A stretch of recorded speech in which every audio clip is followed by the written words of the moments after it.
Morning మ్యాగజైన్కి స్వాగతం. ప్రముఖ దినపత్రికల్లో వచ్చిన వార్తల వెనక విశ్లేషణ ఒకసారి చూద్దాం. ప్రధానంగా ఈనాడులో అమరావతికి రాజముద్ర. మొన్న పార్లమెంటు ఉభయ సభల్లో బిల్లు పాస్ అయిన తర్వాత అక్కడి నుంచి రాష్ట్రపతి దగ్గరికి వెళ్తుంది. రాష్ట్రపతి రాజముద్ర వేస్తారు. అది అయిపోయింది. ఇంకా అంటే అమరావతికి పూర్తిగా చట్టబద్ధత కల్పించేసినట్టే.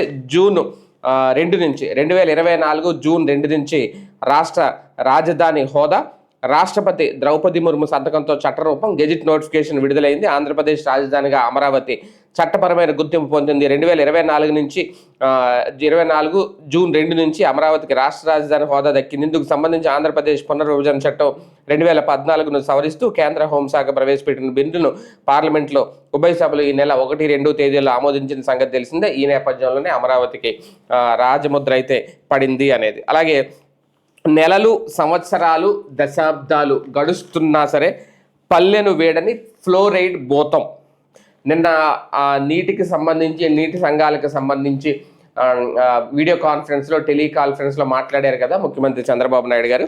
అయితే ఇప్పుడు వెంటనే వీళ్ళు ఈ వార్త రాయడం కూడా మంచిదే. ఈనాడు రాష్ట్రంలో ప్రజలకు రక్షిత తాగునీటిని అందించేందుకు కేంద్ర రాష్ట్ర ప్రభుత్వాలు పెద్ద ఎత్తున చర్యలు తీసుకుంటున్నా ఫ్లోరైడ్ సమస్య పూర్తిగా అదుపులోకి రావడం లేదు.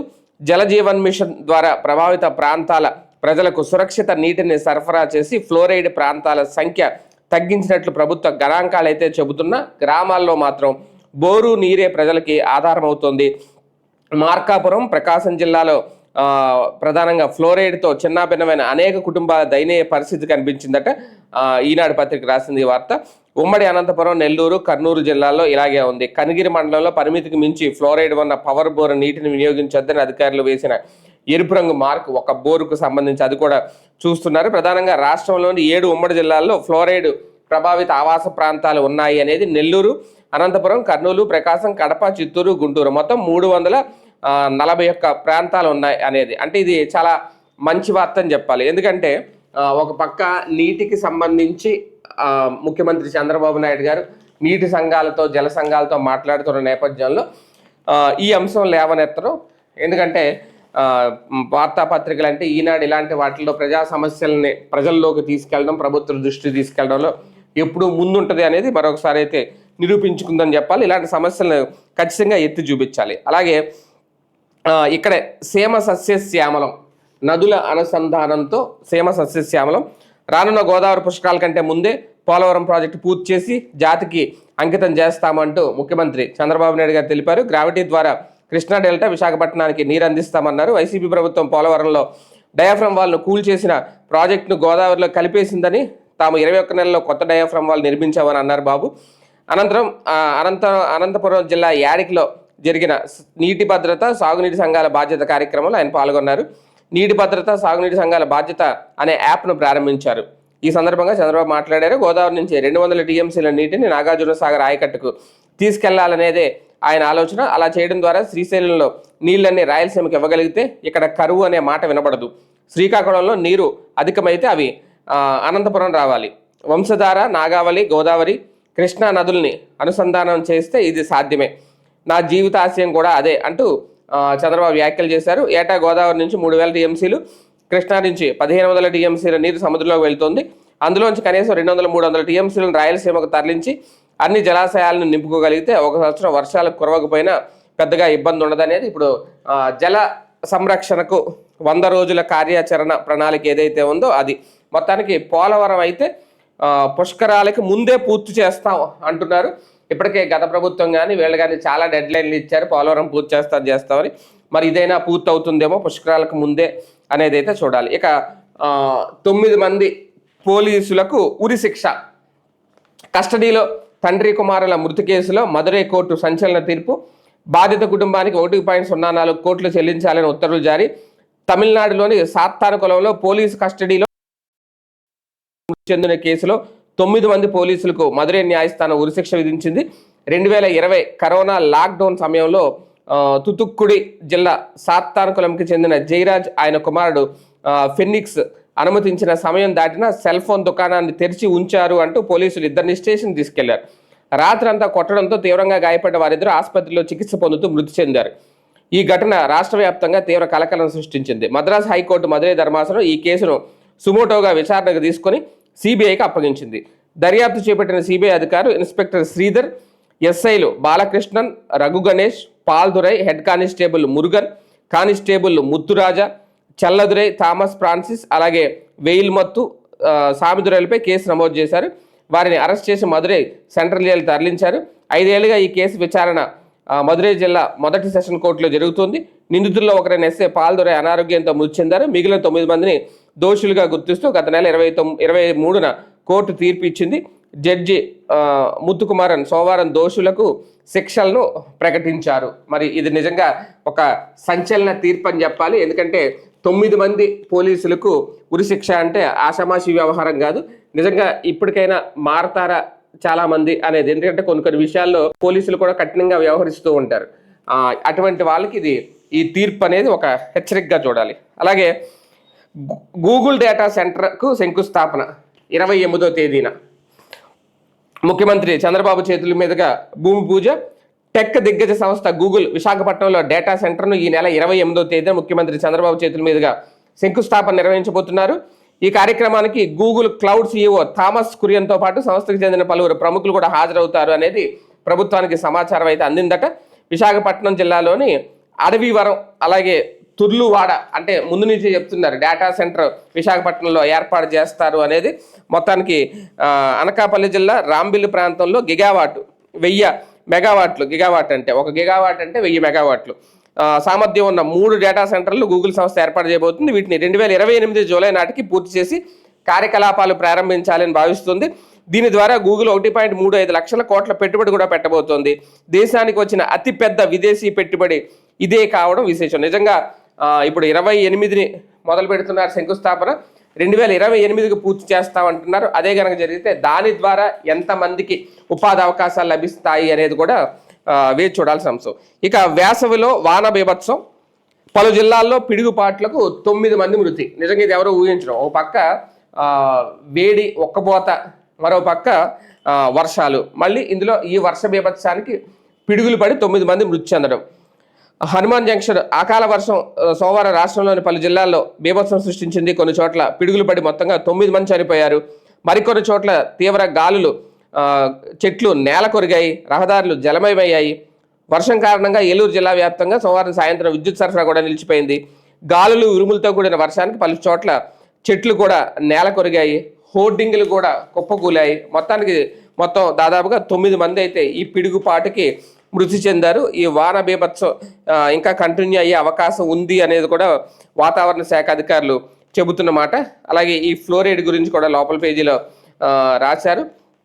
మరోపక్క నదుల అనుసంధానం గురించి కూడా సీమ సస్యశ్యామలం చెయ్యాలి అనేది మరొకసారి ఇక్కడ లోపల పేజీలో కూడా హైలైట్ చేశారు. చంద్రబాబు నాయుడు గారు చేసిన వ్యాఖ్యలు ఒక రకంగా సీమకి భరోసా ఇస్తున్నారు. నిజంగా నదీ జలాలని సముద్రంలో కలపకుండా అవి గనక ఇటు కరువు సీమ ప్రాంతమైన అనంతపురం ప్రాంతానికి తరలించే ఏర్పాట్లు చెయ్యాలి అనేది ఖచ్చితంగా ఆయన ఇప్పుడే గనక చేస్తే అదంతా సక్సెస్ అవుతుంది. అలాగే నిర్మలా సీతారామన్ కీలక వ్యాఖ్యలు చేశారు. యుద్ధ ప్రభావిత రంగాలకు మద్దతు ఇస్తాము అంటూ మూలధన వ్యయాలు పెంచుతాం, ఆర్బీఐ వడ్డీ రేట్లను తగ్గించవచ్చు.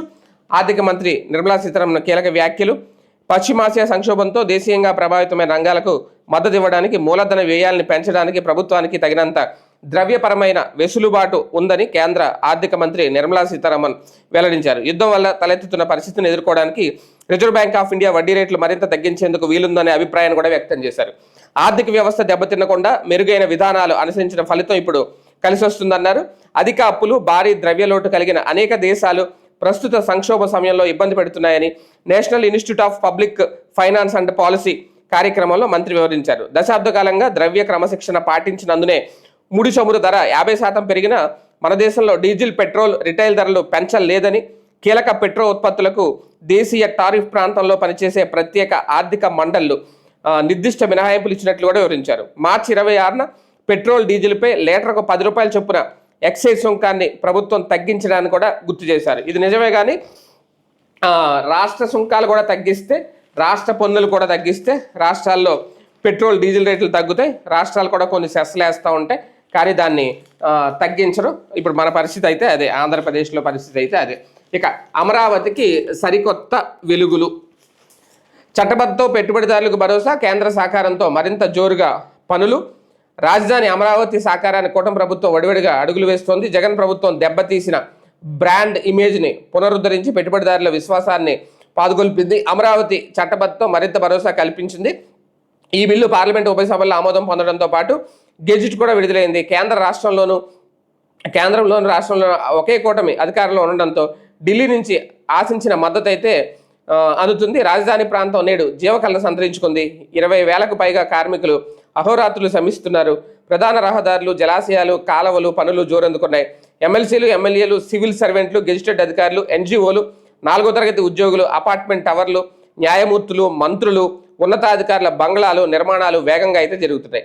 ఐకానిక్ భవనాలుగా నిర్మిస్తున్న శాసనసభ, హైకోర్టు, సచివాలయం, హెచ్ఓడి కార్యాలయాల టవర్లు 2 ఏళ్లలో సాకారం కావాలని లక్ష్యంగా కూడా పెట్టుకున్నారు. 7 అంతస్తుల సిఆర్డీఏ భవనాన్ని, దాని పక్కనే మరో 4 భవనాలను ఫ్రీ ఫ్యాబ్రికేటెడ్ విధానంలో నిర్మించారు. సిఆర్డీఏ అలాగే ఏడీసీతో పాటు పురపాలక శాఖ విభాగాన్ని ఇక్కడ నుంచే పనిచేస్తున్నాయి. 50 ఎకరాల్లో అమరావతి క్వాంటమ్ వ్యాలీ భవనాన్ని నిర్మిస్తున్నారు. వచ్చే నవంబర్, డిసెంబర్ నాటికి అక్కడ క్వాంటమ్ కంప్యూటర్ కూడా ఏర్పాటవుతుంది. అంటే ఒక్కొక్క సంస్థ ఇంకా ముందుకు వెళ్తుంది, భయం లేదని. ఓకే, వీళ్ళు అభివృద్ధి చెప్పడంలో తప్పలేదు, కానీ ముందు లైన్లోనే ఈ లైన్ అయితే రాసేస్తారు. గత ప్రభుత్వ హయాంలో జగన్ నాశనం చేసేశారు, జగన్ ప్రభుత్వం దెబ్బ తీసేసిన బ్రాండ్ ఇమేజ్ని మళ్ళీ పునరుద్ధరించాము అనేది. అక్కడంటే ప్రతి దాంట్లో జగన్ ఏమీ చేయలేదు, జగన్ నాశనం చేసేసిన దాన్ని మేము మళ్ళీ బాగు చేస్తున్నాం అని చెప్పుకోవడం ఓకే, ఇందులో వీళ్ళకి అలవాటు అయిపోయింది. ఇక ఆరోగ్యకరమైన వాతావరణం, నాణ్యమైన ఆహారం. ఈ మధ్యన ఈ హెల్త్ టిప్స్ అయితే ఖచ్చితంగా ప్రతి పేపర్లో ఉంటున్నాయి. ఎందుకంటే మారుతున్న మానవ జీవన శైలిలో కొన్ని నియమాలు కొన్ని చేయట్లేదు కాబట్టి ఖచ్చితంగా ఈ సలహాలు అయితే ఇస్తున్నారు. అలాగే విద్యార్థులకు ఆరోగ్యకరమైన వాతావరణం, నాణ్యమైన ఆహారం, విద్యుత్ వినియోగం వ్యయం తగ్గింపే లక్ష్యంగా అన్ని సంక్షేమ గురుకులాలు, వసతి గృహాల్లో నెట్ జీరో హెల్తీ క్యాంపస్ విధానం అమలుకు ప్రభుత్వం శ్రీకారం చుట్టింది. ఈ విద్యా సంవత్సరం నుంచి దీన్ని అమల్లోకి తీసుకురానుంది. తొలి దశలో 2026 జూన్, 2027 మే మధ్య అన్ని సంక్షేమ గురుకులాల్లో NZHC విధానం అమలు చేయాలని కూడా ఆదేశించింది. రెండో దశలో 2027 జూన్, 2028 మే మధ్య అన్ని ప్రీ మెట్రిక్, పోస్ట్ మెట్రిక్ వసతి గృహాలు, ఆశ్రమ పాఠశాలల్ని ఇందులోకి చేర్చాలని కూడా స్పష్టం చేసింది అనేది ఇక్కడ ప్రధానంగా. అలాగే మా నాన్నను రాళ్లతో కొట్టి చంపేశారు అంటూ ఒక 5 ఏళ్ల బాలుడి సమాచారంతో ఒక్కసారిగా గ్రామస్తులు ఉలికిపడ్డారు. రాత్రంతా అడవిలోనే తండ్రి మృతదేహం వద్ద గడిపాడంట ఆ చిన్నారి. అప్పుడెప్పుడో సూర్యోదయం అవుతుండగా అడవిలో నుంచి ఓ బాలుడు ఏడుస్తూ పల్లికొచ్చాడు. మా నాన్న ఎవరో చంపేశారు అంటూ గ్రామస్తుల ముందు గుక్కపెట్టి ఏడ్చాడు. ఆ చిన్నారి చెబుతున్న తీరు, అతని భయాన్ని గమనించిన గ్రామస్తులు బాలుడిని వెంట పెట్టుకొని అడవిలోకి పయనమయ్యారు. 5 ఏళ్ల ఆ బాలుడు అడవిలో తన తండ్రిని హతమార్చిన ప్రదేశానికి గ్రామస్తులను తీసుకెళ్లగా అక్కడ బీతావాహ దృశ్యానికి వారంతా ఒక్కసారిగా హతాశుతులయ్యారు. అన్నమయ్య జిల్లాలో జరిగిన ఈ దారుణంపై పోలీసుల కథనం. తమిళనాడులోని గుడియాత్తానికి చెందిన గాంధీ 45 సంవత్సరాలు రాసాది దంపతులు. వీరికి 5 ఏళ్ల కుమారుడు సందీప్ ఉన్నాడు. కొన్ని నెలల క్రితం అన్నమయ్య జిల్లా చౌడేపల్లి మండలం బోయికొంట యానాది పాల్యానికి చెందిన నరసింహులతో రాసాదికి వివాహేతర సంబంధం ఏర్పడింది. దీంతో ఆమె భర్త కుమారుని వదిలేసి నరసింహులతో కలిసి వచ్చేసింది. ఆమెను వెతుకుతూ 15 రోజుల క్రితం గాంధీ, సందీప్లు మండలానికి చేరుకున్నారు. యానాదిపాలెంలో రాసాది ఉన్నట్టు తెలియడంతో అక్కడికి వెళ్లారు. భార్యను వెంట పంపిస్తామని గాంధీకి కొందరు దుండగులు నమ్మబలికారు. వారు మద్యం తాగి గాంధీని, ఆయన కుమారుణ్ణి పక్షిరాజపురం అటవీ ప్రాంతాన్ని తీసుకెళ్లారు. రాత్రి వేళ గాంధీని రాళ్లతో దారుణంగా కొట్టి చంపేశారు. బాలుడిదంతా చూసి భయంతో రాత్రంతా అడవిలోనే తండ్రి మృతదేహం వద్ద ఏడుస్తుండిపోయాడు. తెల్లవారుగానే అటవీ ప్రాంతం నుంచి 2 కిలోమీటర్ల దూరంలో ఉన్న యానాదిపాలెం గ్రామానికి వచ్చి జరిగిన ఉదంతాన్ని గ్రామస్తులకు చెప్పాడు. అంగన్వాడీ కార్యకర్త ధనలక్ష్మి బాలుడి నుంచి వివరాలు తెలుసుకున్నారు. పోలీసులకు సమాచారం ఇవ్వడంతో వారు ఘటనా స్థలాన్ని పరిశీలించారు. మృతదేహాన్ని పోస్టుమార్టం నిమిత్తం పొంగనూరు తరలించారు. 3 నిందితులను అదుపులోకి తీసుకొని విచారణ చేపట్టారు. ఒక రకంగా ఇక్కడ అంటే వీళ్ళ రాసిన యాంగిల్ హ్యూమన్ ఇంట్రెస్టెడ్ స్టోరీ రాశారు. ఎందుకంటే అడవిలోంచి ఒక బాలుడు వచ్చి మా నాన్నను చంపేశారు అనేది. కాకపోతే ఇక్కడ అసలు విషయం ఏంటంటే వివాహేతర సంబంధం. ఇక్కడ తన భార్య వేరే వాళ్ళతో వివాహేతర సంబంధం పెట్టుకోవడం, వాళ్ళ తాలూకా మనుషులు వచ్చి అతన్ని తీసుకెళ్లి అడవిలోకి తీసుకెళ్లి చంపేయడం, ఇది ఇక్కడ అసలు విషయం అనమాట. ఈ మధ్యకాలంలో ఇవి బాగా పెరిగిపోయినాయి అని చెప్పాలి. ఇక సాక్షి, కాల్పుల విరమణకు ఇరాన్ నో, మధ్యవర్తుల ప్రతిపాదనకు తిరస్కరణ. ఎన్ని వార్నింగ్లు ఇచ్చినా ట్రంప్, ఇరాన్ అయితే వెనక్కి తగ్గట్లేదు. యుద్ధం ఆపాలి అంటూ అమెరికా 10 షరతులు, తగిన మూల్యం చెల్లిస్తారని హెచ్చరించిన ట్రంప్ మరో 24 గంటల్లో హార్మూజ్ను తెరవాల్సిందే, లేదంటే ఇరాన్ను బుగ్గు చేస్తాము అన్నారు అధ్యక్షుడు.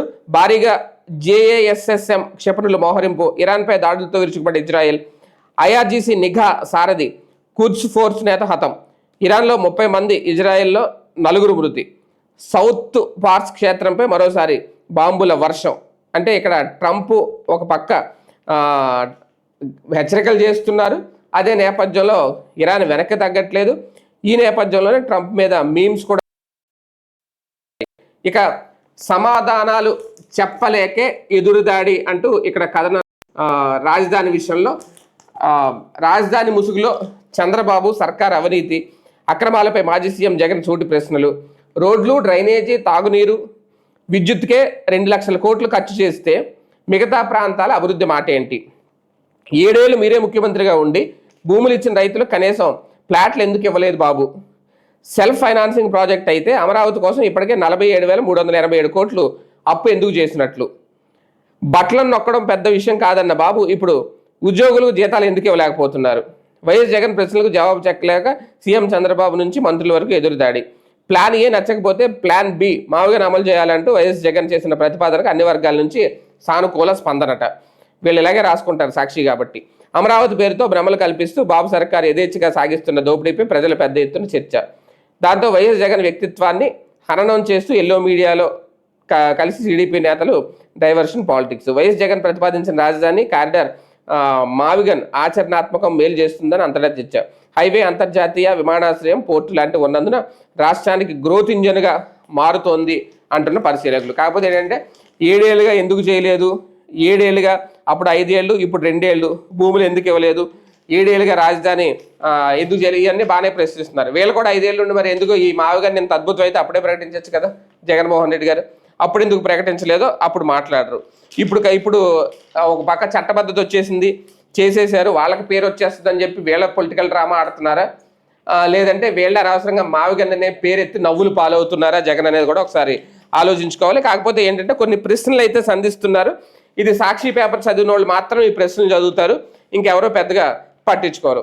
ఖజానాపై ప్రత్యేక విమానం మోత. 2 ఏళ్లలో చంద్రబాబు ప్రత్యేక విమానాలు, హెలికాప్టర్ల అద్దె 109.04 కోట్లు. పవన్, లోకేష్ కూడా ప్రత్యేక ఫ్లైట్లలోనే ప్రయాణాలు, వాటి అద్దెల లెక్కలు వెల్లడించని ప్రభుత్వం.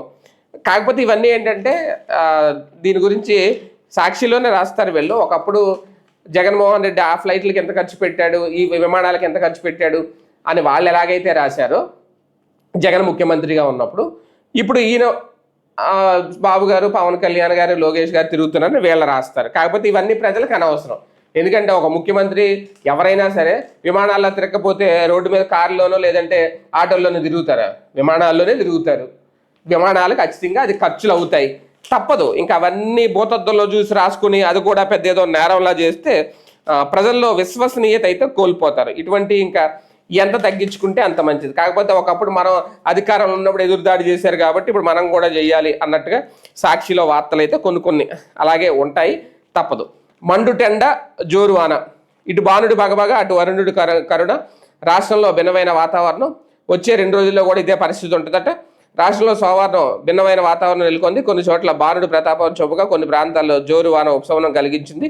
విజయవాడ చుట్టుపక్కల ప్రాంతాల్లో సాయంత్రం వరకు కూడా మండుటెండతో ప్రజలు చాలా ఇబ్బంది పడ్డారు. సాయంత్రం ఒక్కసారిగా వాతావరణం చల్లబడింది. అక్కడక్కడ చిరుజల్లులు కురవడంతో సేద తీరారు. అలాగే శ్రీకాకుళం, తూర్పుగోదావరి, పశ్చిమ గోదావరి, ఏలూరు జిల్లాల్లోని పలు ప్రాంతాల్లో జోరు వాన కురిసింది అనేది. ఓకే, వీళ్ళు మండుటెండ, జోరు వాన, ఉపశమనం ఇవన్నీ రాసుకొచ్చారు. కాకపోతే ఈ వర్షాల వల్ల, ఈ పిడుగుపాట వల్ల 9 మంది మృతి చెందారట. ఆ విషయం ఈనాడులో హైలైట్ చేశారు. వీళ్ళైతే సాక్షిలో అయితే ఆ విషయం రాయలేదు. అది పరిస్థితి. అలాగే యానం రాజకీయాలు కూడా హీటెక్కుతున్నాయి. రాజకీయ పయానం అంటూ వీళ్ళు ఇక్కడ రాసుకొచ్చారు. ఎందుకంటే ఇప్పుడు 5 రాష్ట్రాల్లో ఒక కేంద్రపాలిత ప్రాంతమైన పాండిచ్చేరికి ఎన్నికలు జరుగుతున్న నేపథ్యంలో ఇక్కడ తెలుగుగడ్డపై తమిళ ఎన్నికల పోరు. సిట్టింగ్ ఎమ్మెల్యే అశోక్, మల్లాడి మధ్య పోటీ అట. జోరుగా ఎన్నికల ప్రచారం. బరిలో 13 మంది. ఈ నెల 9న పోలింగు, మే 4నైతే కౌంటింగు. తెలుగు ప్రాంతమే కానీ అక్కడంతా తమిళ పార్టీలు చర్చ నడుస్తుంటుంది. ఒకరు డిఎంకే అంటే మరొకరు ఏఐడిఎంకే. నమదు రాజ్యం కాంగ్రెస్ అంటారు. అంతేకాకుండా జాతీయ పార్టీలైన కాంగ్రెస్, బీజేపీలు పుదుచ్చేరిలో జరిగే రాజకీయ పరిణామాలు, తమిళ ప్రాంతీయ పార్టీల చర్చ జరగడమే కాకుండా ఆ పార్టీ నుంచి సైతం అభ్యర్థులు బరిలోకి దిగుతూ ఉంటారు. అదే ఉమ్మడి తూర్పుగోదావరి జిల్లాలో 30 చదరపు కిలోమీటర్ల విస్తీర్ణంలో ఉన్న పుదుచ్చేరి కేంద్ర పాలిత ప్రాంతం యానం రీజియన్. 30 అసెంబ్లీ నియోజకవర్గాల్లో 29 తమిళనాడు రాష్ట్ర సరిహద్దున ఉన్న పుదుచ్చేరిలోనే ఉండడంతో తమిళ పార్టీల ప్రభావం అక్కడ అధికంగా ఉంటుంది. మిగిలిన ఒక నియోజకవర్గం యానం. తెలుగు ప్రాంతమైన జాతీయ పార్టీలతో పాటు మెజారిటీ తమిళ పార్టీలని ఇక్కడ నాయకులు తప్పకుండా అనుసరించాల్సి ఉంటుంది. కాకపోతే మల్లాడి కృష్ణారావు కూడా అందరికీ సుపరిచితులు. అలాగే గోలపల్లి శ్రీనివాస్ అశోక్, ఆయన ఆల్రెడీ సిట్టింగ్ ఎమ్మెల్యే.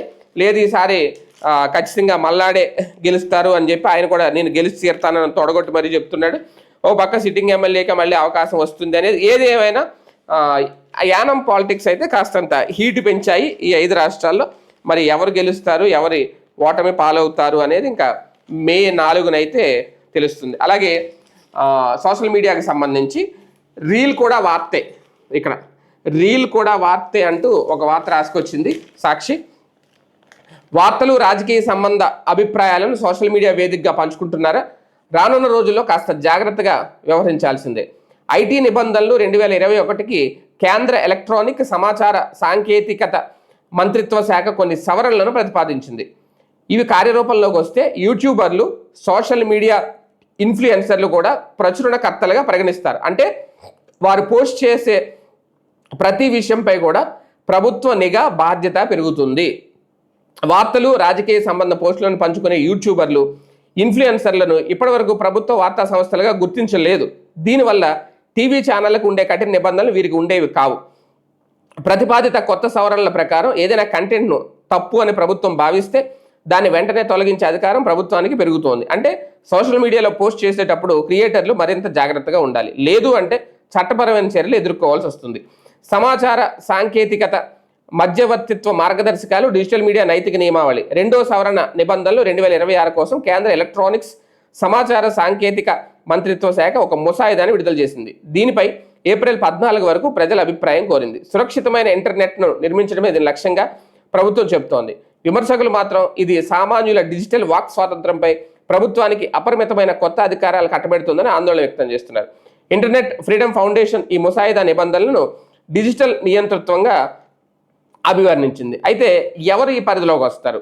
ఈ సవరణలు యూట్యూబర్లు, ఇన్స్టాగ్రామ్ రీల్ క్రియేటర్లు, ఎక్స్ యూజర్లు, ఇన్ఫ్లుయెన్సర్లతో సహా ప్రైవేటు వ్యక్తులు పోస్ట్ చేసి వార్తలు, రాజకీయ అభిప్రాయాలతో కూడిన కంటెంట్ ఐటీ నిబంధనలోని పార్ట్ 3 పరిధిలోకి వస్తాయి. గతంలో వృత్తిపరమైన మీడియా సంస్థలకు మాత్రమే పరిమితమైన 3 అంచెల పర్యవేక్షణ విధానం ఇకపై వీరికి కూడా వర్తిస్తుంది. అంటే ఇక్కడ కొత్త నిబంధన ఏంటి అంటే ప్రభుత్వం జారీ చేసే లిఖితపూర్వక వివరణలు, సలహాలు, ఉత్తర్వులు, మార్గదర్శకాలను సోషల్ మీడియా సంస్థలు ఖచ్చితంగా పాటించాలి. ఏదైనా ప్లాట్ఫామ్ నిరాకరిస్తే వాటిని ఉన్న సేఫ్ హార్బర్ రక్షణకు ప్రభుత్వం రద్దు చేస్తుంది. సాధారణంగా సోషల్ మీడియాలో ఎవరో ఒకరు తప్పుడు పోస్ట్ పెడితే దానికి ఆ సంస్థను బాధ్యులు చేయకూడదు అనేది సేఫ్ హార్బర్ నిబంధన ఉద్దేశం. ఈ రక్షణ పోతే యూజర్లు చేసే ప్రతి తప్పుకు లేదా పెట్టే ప్రతి వివాదాస్పద పోస్టుకు సదరు కంపెనీయే బాధ్యత వహించాల్సి ఉంటుంది. దీనివల్ల కోర్టు కేసులు, భారీ జరిమానా కూడా ఎదుర్కోవాల్సి వస్తుంది. నోటీస్ అందిన 2-3 గంటల్లో ప్లాట్ఫామ్లు సదరు కంటెంట్ని తొలగించాల్సి ఉంటుంది. 2021 నిబంధనల ప్రకారం గతంలో ఉన్న 24-36 గంటల సమయ పరిమితితో పోలిస్తే ఇది చాలా పెద్ద మార్పు. ఈ ఏడాది ఫిబ్రవరిలో కేంద్రం డీప్ ఫేక్స్ ఏఐ ద్వారా సృష్టించిన కంటెంట్పై కొన్ని నిబంధనలు తెచ్చింది. దీని ప్రకారం అలాంటి కంటెంట్ ఏఐతో రూపుదిద్దుకుంది అనేది లేబుల్ వేయడం, ఫిర్యాదు వచ్చిన వెంటనే త్వరగా తొలగించడం తప్పనిసరి చేశారు. ఇప్పుడు వస్తున్న కొత్త ఐటీ ప్రతిపాదన దీనికి తదుపరి దశ. ఆన్లైన్లో ప్రజలు మాట్లాడే లేదా పెట్టే పోస్టులపై ప్రభుత్వ పర్యవేక్షణను మరింత పటిష్టం చేయడం దీని ప్రధాన లక్ష్యం. ఒక రకంగా ఉద్దేశం మంచిదే, గుర్తింపు ఇవ్వడం, అలాగే బాధ్యత పెంచడం. ఇలా ఉండడం వల్ల ఫేక్ పోస్టులు పెట్టేవాళ్ళు, ఇష్టం వచ్చినట్టు సోషల్ మీడియాలో వార్తలు పెట్టేవాళ్ళు కొంతవరకు కంట్రోల్ చేయొచ్చు. అదే నేపథ్యంలో ఇందులో కనుక రాజకీయాలు కూడా ఇన్వాల్వ్ అయితే కాస్తంత ఇబ్బంది అవుతుంది.